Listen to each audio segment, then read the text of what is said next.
문제의 근원을 확인하면 지금까지와는 다르게 생각하고 다른 방식으로 행동해야 한다. 결과를 바꾸고 싶다면 반드시 원인을 바꾸어야 한다.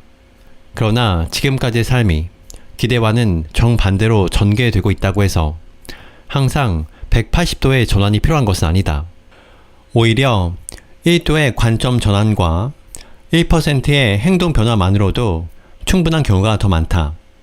운전이나 사격을 해본 사람이라면 각도를 1도만 바꿔도 도착 지점이 완전히 달라진다는 사실을 잘 알 것이다.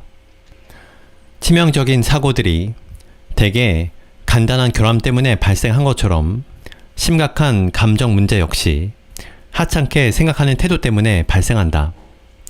대부분의 위대한 발견이 사소한 변화에 주목한 결과인 것처럼 조금만 관점을 바꾸면 삶의 질을 완전히 바꿀 수 있다.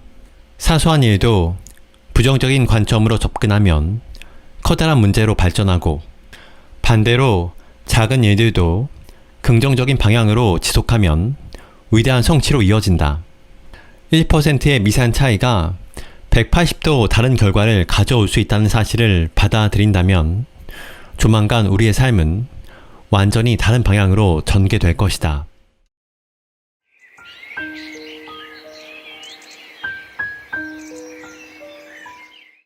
안녕하세요. 책바라기입니다. 오늘 소개할 책은 1%만 바꿔도 인생이 달라진다입니다. 그럼 낭독을 시작하도록 하겠습니다. 패자는 젊어서도 늙은이처럼 생각하지만 승자는 늙어서도 젊은이처럼 행동한다. 패자는 가능성을 두고도 한계점을 찾지만 승자는 한계 상황에서도 가능성을 찾는다.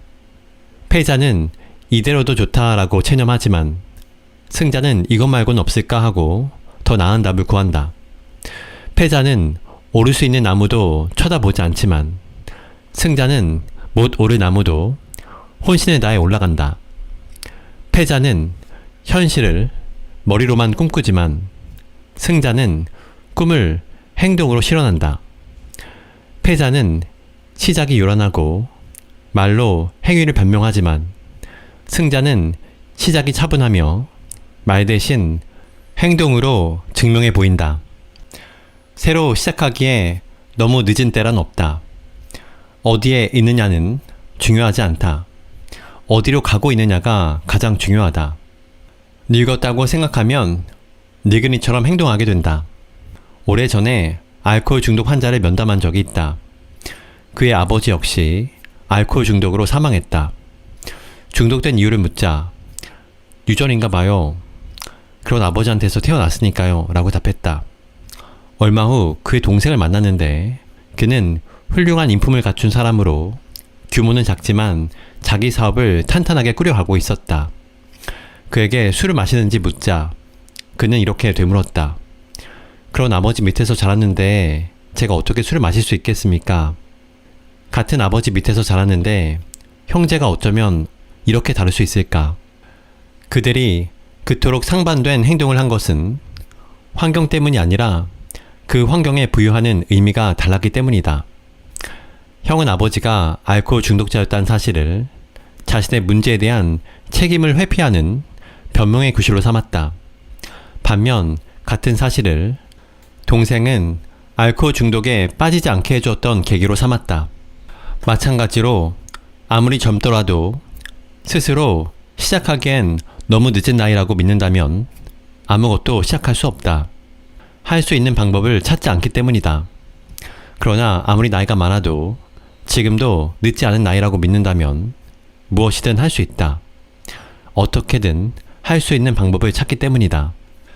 난 원래 이런 사람이야 라는 생각은 자신을 변화시키는 것이 불가능하다는 믿음을 의미한다. 그래서 사람들은 자신이 믿고 있는 자신의 모습과 일치되게 행동하는 경향이 있다.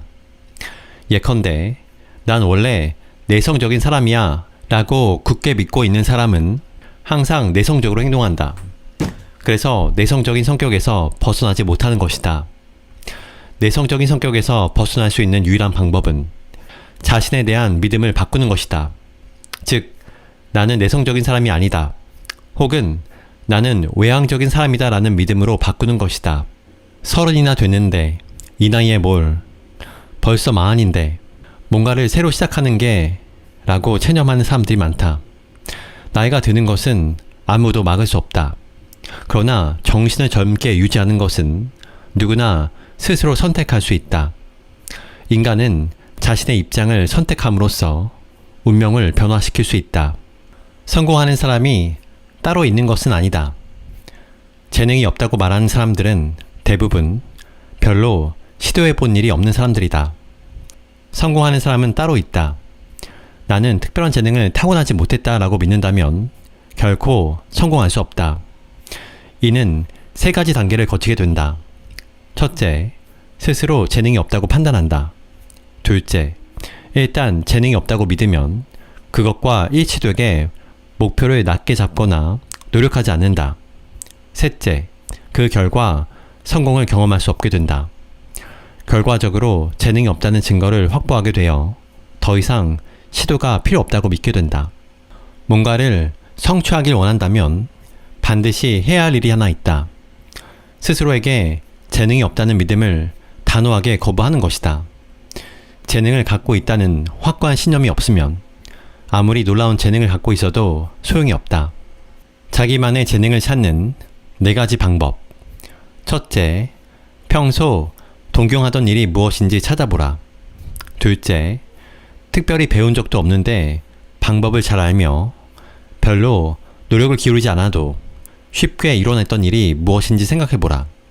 셋째, 어떤 일에 빠져들어 시간 가는 줄 몰랐던 때를 떠올려보라. 더 많이 배우고 싶어하며 시간 가는 줄 모르게 몰입하고 그 일을 하지 않을 때 언제 또 그 일을 할 수 있을까 하면서 기다려지는 일이 있다면 그것은 여러분이 그 일에 만족하며 재능을 발휘할 수 있다는 증거다. 넷째, 주변 사람들에게 물어보라. 앞서간 사람에게 길을 물어보자. 가고자 하는 곳을 가장 쉽게 찾아가는 방법은 그곳에 가본 사람에게 길을 물어보는 것이다. 자기 분야에서 재능을 발휘하고 싶을 때도 마찬가지다. 그 분야에서 탁월한 업적을 이룬 사람이 누구인지를 먼저 찾아야 한다. 왜냐하면 누군가 큰 일을 해냈다는 것은 당신도 그 일을 성취할 수 있다는 가장 확실한 증거이며 그들을 통해 그 과정을 더 쉽게 배울 수 있기 때문이다. 산 정상에 올라갔다 내려오는 사람들은 산을 오르는 사람이 길을 물으면 기꺼이 그 길을 가르쳐준다. 어떤 분야에서 앞서간 사람들 역시 뒤따라오는 사람들에게 자신의 지혜를 가르쳐주는 것을 보람으로 여기는 경우가 의외로 많다. 도움을 청하지 않는 것은 관심이 부족하다는 것이고 묻지 않는 것은 배우고 싶지 않다는 것이다. 재능을 개발할 수 있는 좋은 방법 중 하나는 성공한 사람들이 그것을 이루기까지의 과정을 배우는 것이다. 그들이 재능을 살리기 위해 얼마나 피나는 노력을 했는지 알게 되면 성공하는 사람은 따로 있다는 말이 쑥 들어갈 것이다. 그리고 나도 그들처럼 노력하면 얼마든지 성공할 수 있다고 깨닫게 될 것이다. 자신에 대해 찬사를 아끼지 않는 사람들을 향해 미켈란젤로 역시 나는 지금의 경지에 이르기 위해 얼마나 열심히 일하고 또 일했는지 사람들이 안다면 내가 하나도 위대해 보이지 않을 것이다 라고 말했다. 흔히 거장이라고 하는 사람들도 처음부터 재능이 특출났던 것은 아니다. 그들은 다만 재능을 살리기 위해 보통 사람들과는 다른 목표를 갖고 다른 방식으로 생각하고 달리 행동했기 때문에 그것이 가능했다.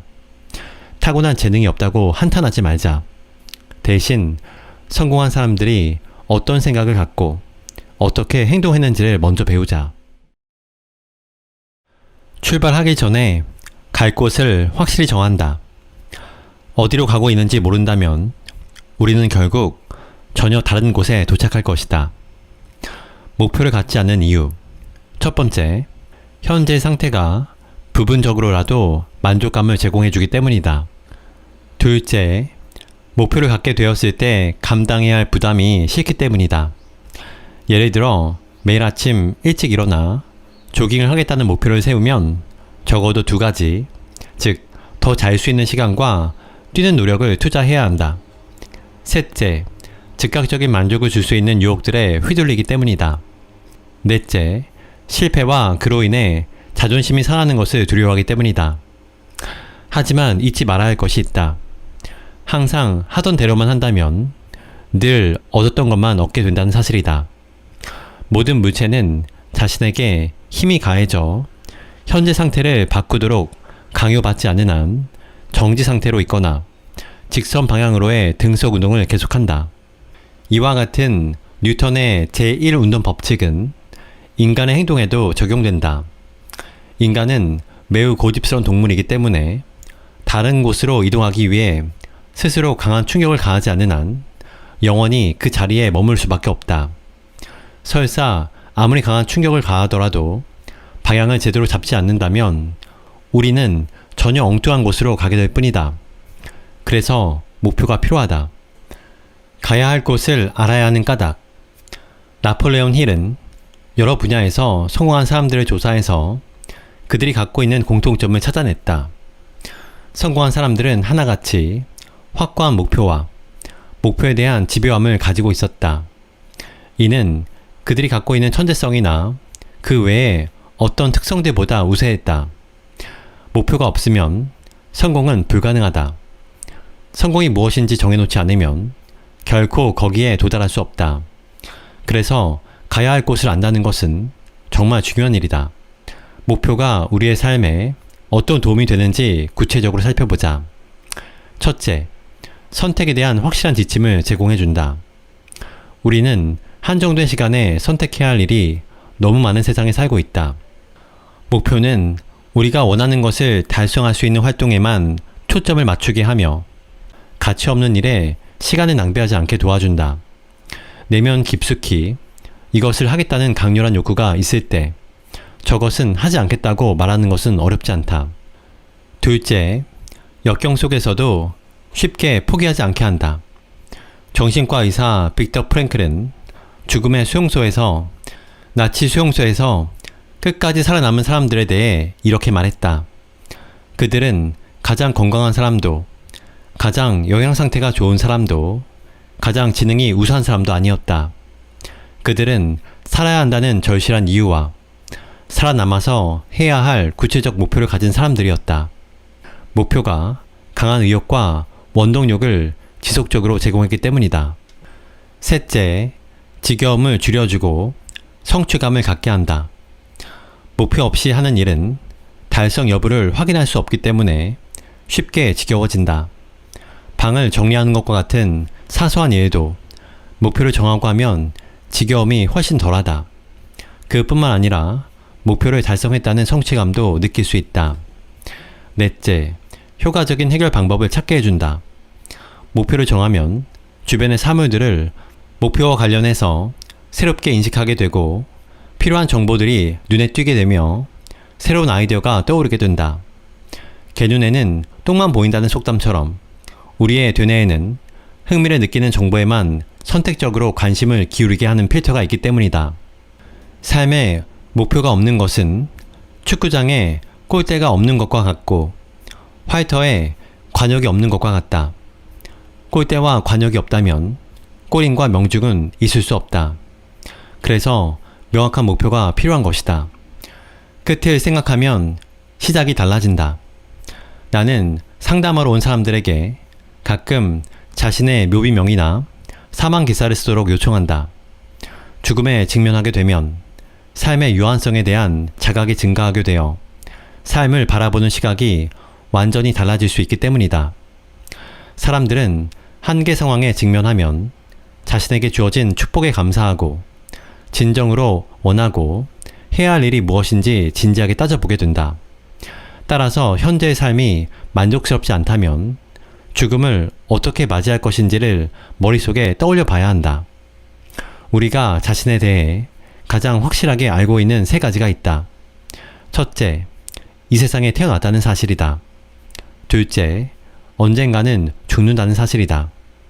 셋째, 아직 죽지 않았다는 사실이다. 못 오를 나무는 없다. 못 오를 나무는 쳐다보지도 말라는 속담도 일리는 있다.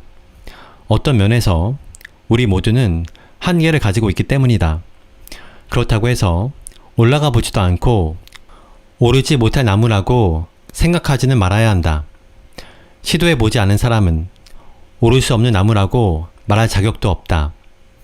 현대 고 정주영 회장은 생전에 미리부터 불가능하다고 한계를 긋는 임직원들에게 이렇게 묻곤 했다. 이봐, 해봤어? 당신은 몇 번이나 실패했는가? 패스트푸드 체인점 KFC의 창업주 커넬 샌더스는 66의 나이에 사업을 실패해서 70살이 훨씬 넘어서야 부자가 되었다. 그는 닭튀김 요리 사업에 야심을 갖고 전국을 돌며 요리법을 팔기 위해 노력했다. 가까운 사람들을 포함해 많은 사람들이 그의 아이디어에 고개를 저었고 절대로 성공할 수 없을 테니 일찌감치 포기하라고 조언했다. 실제로 그는 1009번을 퇴짜 맞고서야 겨우 오케이를 받았다.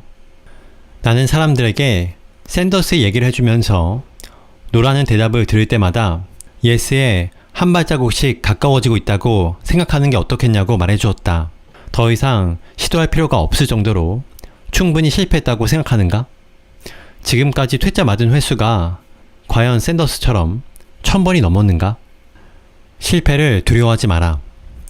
어떤 사람들은 다른 사람들보다 자전거 타는 법을 더 빨리 배울 수 있는데 그 이유는 간단하다. 그런 사람들은 넘어지는 것을 두려워하지 않기 때문이다. 반면 다른 사람들은 넘어지는 것을 두려워한다. 그래서 자전거를 타지 못한다.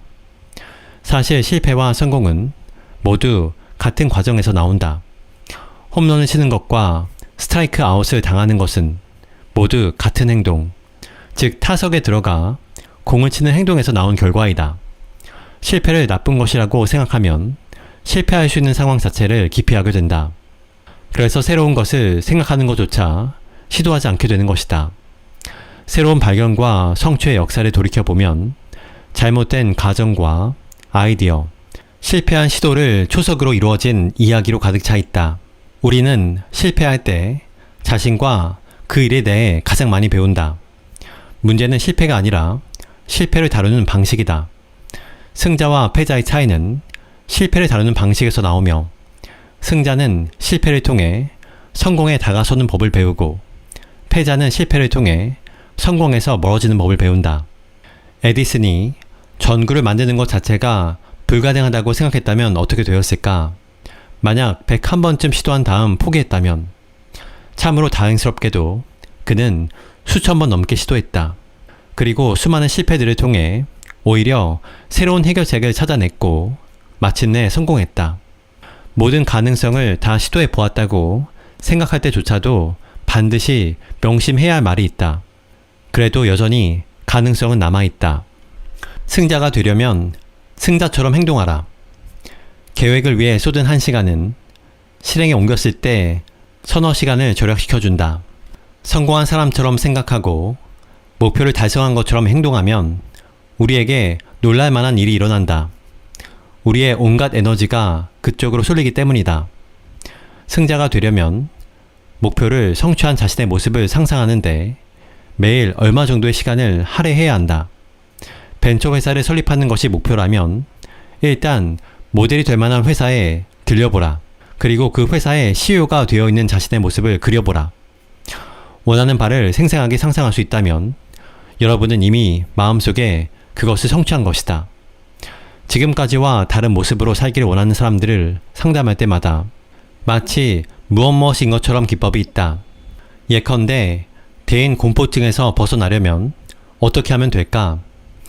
이미 완치가 된 것처럼 행동하면 된다. 그러면 생각과 감정은 뒤따라 바뀐다. 목표를 달성한 모습을 미리 그려보면 행동의 변화가 훨씬 더 쉽게 나타난다. 목표가 있다면 그것을 달성한 자신의 모습을 상상하라. 어떤 느낌이 들고 어떤 소리가 들리며 무엇이 보이는지 그리고 어떤 냄새가 나는지 오감을 모두 동원해서 가능한 한 생생하게 상상하라. 그리고 마치 그런 것처럼 행동하면 우리 뇌 안에 있는 자동 조절 장치들이 우리를 그 방향으로 움직이게 만들 것이다. 목표에서 눈을 떼지 말라. 성과를 얻기 위해 해야 할 가장 중요한 일 중 하나는 목표 설정이 끝나자마자 바로 그것을 시작할 계기를 만드는 것이다. 어떤 형태로든 그것을 성취하기 위한 행동을 취하지 않고는 하루를 보내지 않겠다고 다짐해야 한다.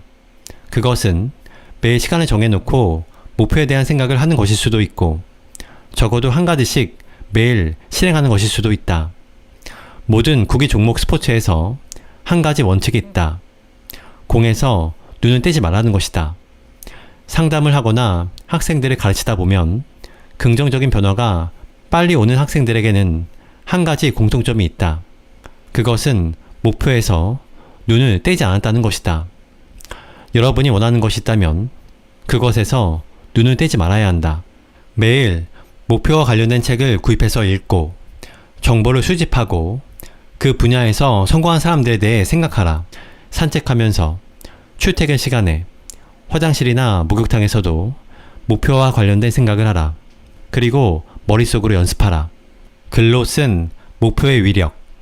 1953년 예의대학교에서 한 연구팀이 그의 졸업반 학생들을 대상으로 분명한 삶의 목표를 글로 써서 가지고 있는 학생이 얼마나 되는지 조사했다. 그들 중 단 3%의 학생들만 글로 쓴 목표를 가지고 있었다. 20년이 지난 1973년, 이들을 대상으로 한 추적 조사가 실시되었다. 글로 쓴 목표를 가지고 있던 3%의 사람들이 소유한 부는 나머지 97%의 사람들 모두의 재산을 합친 것보다 더 많다는 사실이 확인되었다. 하버드 대학교의 연구 결과도 이와 유사했다. 80%의 학생들은 특별한 목표가 없었고 15%는 단지 생각만으로 목표를 가지고 있었으며 나머지 5%는 글로 적은 뚜렷한 목표를 가지고 있었다. 그 5%에 속하는 학생 각자가 이룬 성과를 보았더니 그들 스스로 정한 목표를 능가했을 뿐만 아니라 그들이 이룬 것은 전체적으로 보았을 때 나머지 95%를 합친 것보다 더 큰 성과를 이룬 것으로 나타났다. 잃어버린 시간을 찾아서. 패자는 시간에 끌려다니고 승자는 시간을 관리한다. 패자는 생각 없이 기계적으로 일하지만 승자는 생각하고 난 다음에 체계적으로 일한다. 패자는 즉각적인 만족을 위해 사소한 것을 먼저 하지만 승자는 장기적인 만족을 위해 중요한 것을 먼저 한다. 패자는 언젠가 거기에서 시작하겠다고 계획하지만 승자는 지금 여기에서 곧바로 실천한다.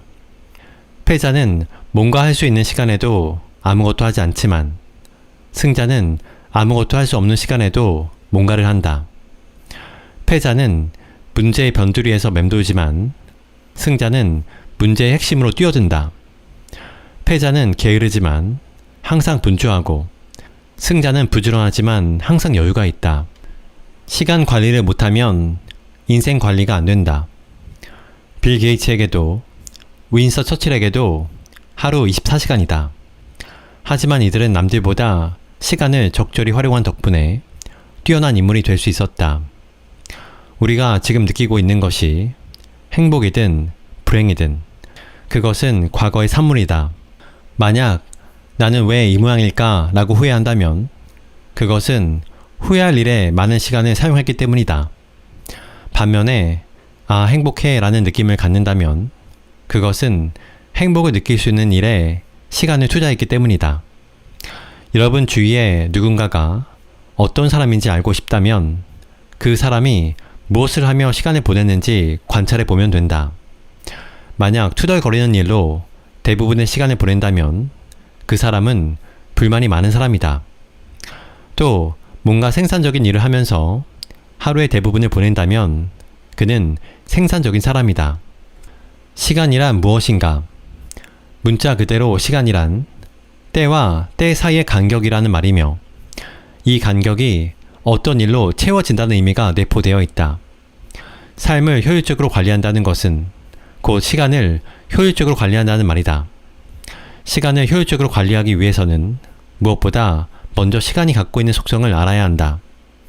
첫째, 시간은 모든 일에 반드시 필요한 자원이다. 둘째, 시간은 재생 불가능한 자원이다. 돈이나 음식, 혹은 값진 자원들은 저장해 두었다가 나중에 다시 쓸 수 있다. 그러나 시간은 철저하게 소멸되는 것으로 이 세상의 어떤 사람도 시계를 거꾸로 돌려 과거에 사용하지 않았던 시간을 되찾아 쓸 수 없다. 셋째, 시간은 대체 불가능한 자원이다. 젓가락이 없을 때 포크로 대신할 수 있으며 석유 대신에 석탄을 사용할 수 있다. 그러나 시간은 어떤 것으로도 대체할 수 없는 고유한 자원이다. 넷째, 시간은 가장 민주적으로 공평하게 분배되는 자원이다. 부자에게든 가난한 사람에게든 하루 24시간이라는 한정된 시간만이 분배된다. 시간은 다른 사람에게 뺏을 수도 빌릴 수도 없으며 고용할 수도 없고 한정된 자원이다. 모든 일에는 시간이 필요하며 그것은 재생 불가능할 뿐만 아니라 대체 불가능하다. 또한 시간은 모든 사람에게 공평하게 분배되는 자원이며 게다가 공짜이다. 어떤 사람들은 이것을 현명하게 사용해서 행복한 삶을 영위한다. 반면 어떤 사람들은 이것을 잘못 사용해서 불행한 삶을 살아간다. 시간을 낭비하게 하는 이유들. 우리가 걱정해야 할 것은 하루가 24시간밖에 안 된다는 것도 아니고 시간이 항상 부족하다는 것도 아니다. 문제는 시간을 잘못된 방법으로 사용한다는 것과 너무나 많은 시간들을 불필요한 일에 낭비하고 있다는 사실이다. 소중한 일에 쓸 수 있는 시간을 더 많이 만들어낼 수 있는 유일한 방법은 시간 낭비를 중단하는 것뿐이다. 이것이 시간관리 전문가로 널리 알려진 제프리 메이어가 주장하는 빼기에 의한 더하기 원리다. 먼저 시간 낭비하는 사람들이 갖고 있는 몇 가지 사고방식과 습관을 살펴보자. 첫째, 시간은 무한하다고 생각한다. 둘째, 자신의 시간 사용 내역을 정확하게 파악하지 못한다. 셋째, 중요한 일보다 사소한 일을 먼저 한다. 넷째, 자투리 시간을 현명하게 사용하지 못한다. 다섯째, 부당한 요구를 적절하게 거절하지 못한다. 부당한 요구는 단호히 거절하자. 주변의 많은 사람들이 우리에게 시간을 요구한다.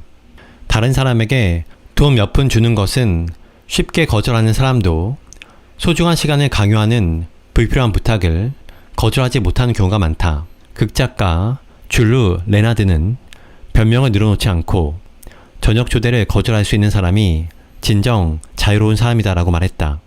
그러나 이처럼 자유로운 사람은 별로 없다. 그것이 누구에게나 쉬운 일이 아니기 때문이다. 진정으로 자신을 시간 낭비로부터 보호하고 싶다면 불필요한 요구에 단호하게 노라고 말하는 것이 최선의 방법임을 명심해야 한다.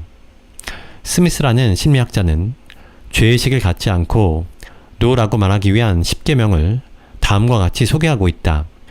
자신의 행동을 주도적으로 판단하고 자신에게 미칠 결과에 책임질 권리가 있다. 타인에게 자신의 행동에 대한 이유를 대거나 변명하지 않을 권리가 있다. 타인의 문제를 해결해줄 책임이 있는지 여부를 판단할 권리가 있다. 필요할 때는 자신의 생각을 언제든지 바꿀 권리가 있다. 실수를 할 수 있으며 그것에 대해 책임질 권리가 있다. 모를 때는 잘 모르겠다고 말할 권리가 있다. 타인의 선의에 보답하기 전에 그들의 선의와 상관없이 생각하고 행동할 권리가 있다. 때로는 비논리적인 방식으로 의사결정을 할 권리가 있다. 상대방의 요구가 납득이 안 가면 이해가 잘 안 된다고 말할 권리가 있다. 누군가 원하지 않는 일을 요구할 때는 관심이 없다고 말할 권리가 있다. 공간 정리의 원리를 시간 관리에 적용하자. 여행 가방을 꾸릴 때 옷가지를 잘 접어서 차곡차곡 넣게 되면 허겁지겁 쑤셔 넣을 때보다 훨씬 더 많은 양이 들어간다. 나중에 물건을 찾기도 더 쉽다. 마찬가지로 시간도 조직적으로 사용하면 뒤죽박죽으로 일할 때보다 훨씬 더 많은 성과를 낼 수 있다. 눈에 보이지 않는 시간을 보다 효율적으로 관리하기 위해서는 이를 구체적이고 눈으로 확인할 수 있는 공간 개념으로 변환시킬 필요가 있다. 저명한 시간관리 전문가인 줄리 모건스턴은 능력 있는 사람의 시간관리라는 책에서 엉망진창인 창고와 뒤죽박죽인 일정을 비교해가며 이 두 가지가 얼마나 유사한지 명쾌하게 보여준다. 창고가 물건을 쌓아둘 수 있는 제한된 공간이라면 우리의 시간도 제한된 공간이라고 할 수 있다. 따라서 시간도 공간을 관리하듯 각각의 구역을 나누고 그 구역에 따라 위치를 정해서 체계적으로 정리할 필요가 있다. 한정된 시간에 해야 할 일들은 한정된 공간에 정리해야 할 물건들과 같다.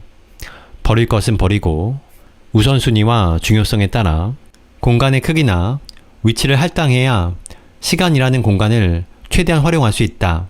넓은 방도 비좁게 쓰는 사람이 있는가 하면 좁은 방도 넓게 활용하는 사람이 있다.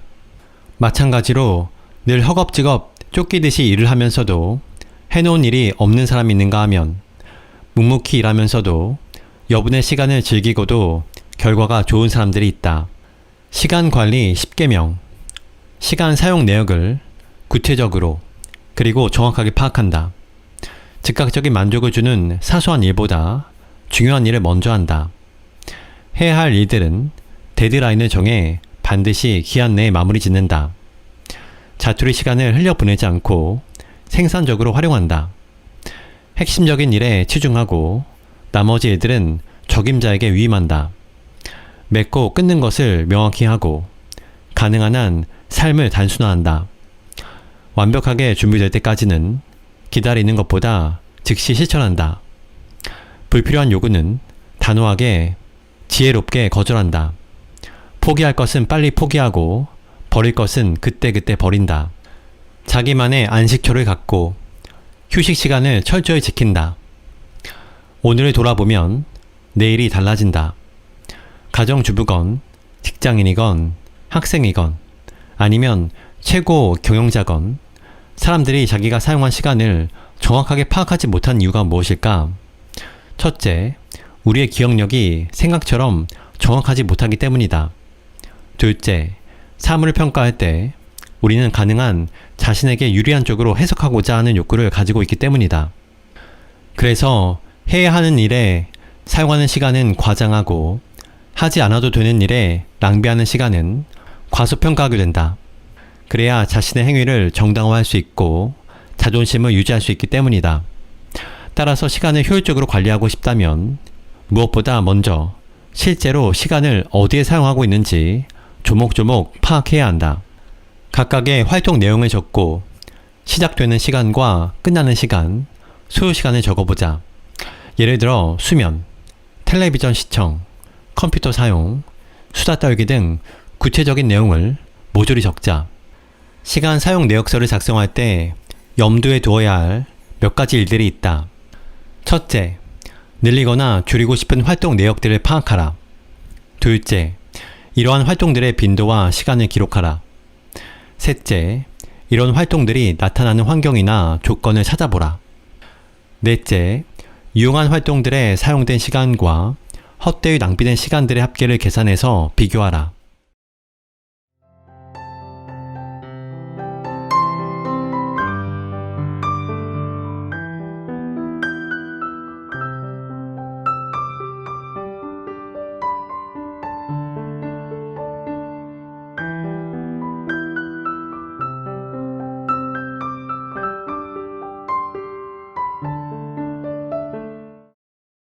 저자 이민규, 서울대학교 대학원 심리학과에서 임상심리학을 전공, 석사와 박사학위를 취득했다. 공군에서 징병선발과 심리검사 담당 장교로 복무한 후 서울대학교 학생생활연구소에서 카운슬러로 일했다. 조선대학교 의과대학 정신과 교수를 거쳐 현재는 아주대학교 심리학과 교수로 재직하고 있다. 아주대학교 부설 아주심리상담센터 소장을 역임했으며 2001년에는 제1회 아주대 강의우수 교수상을 수상했다. 2005년 말 출간된 끌리는 사람은 1%가 다르다는 최고의 베스트셀러가 되었다. 이 책과 함께 1%만 바꿔도 인생이 달라진다. 내 꿈과 행복은 10대에 결정된다. 생각을 바꾸면 세상이 달라진다. 생각을 바꾸면 공부가 즐겁다는 일본, 중국, 대만, 태국 등에서도 출간되어 화제를 불러일으키고 있다. 그 외 저서로 긍정의 심리학, 생각을 바꾸면 세상이 달라진다. 현대 생활의 적응과 정신 건강, 심리장애 인지행동적 접근 등이 있다.